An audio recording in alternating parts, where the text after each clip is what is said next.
The province's proposed LRT route would no longer make a stop here in Eau Claire.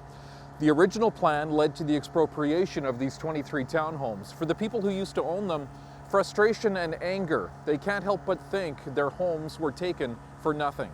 It's very oppressive. There's something about a government coming in, bullying you, taking your home.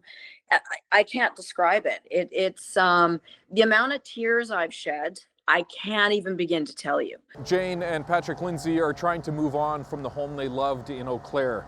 The home the city purchased for the Green Line, which would no longer make a stop here, but instead 5 blocks away. This is just so unique. We had an acre of downtown property, only 23 units. We'll never be able to replace that. That's why they continue to fight for a higher price for their home. The city gave them just over $1 million for their 2,300 square foot condo.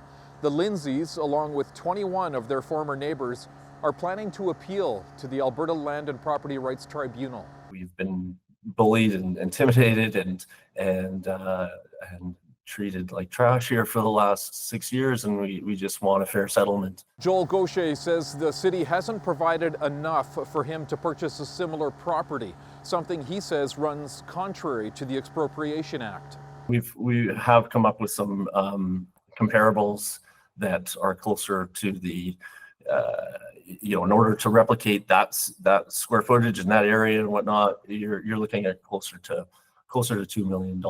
With the future of the Eau Claire Green Line station even more unclear, the councillor for the area was asked Tuesday whether he regrets that the expropriation of the River Run complex went ahead.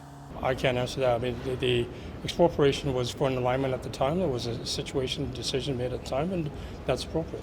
The former townhome owners have until January 22nd to file their appeal with the tribunal.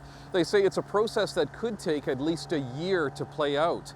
They also say they're still waiting for the city to pay their legal costs, something the city was ordered to do in 2023. We reached out to the city for comments, but we haven't heard back yet. Brian Labby, CBC News, Calgary.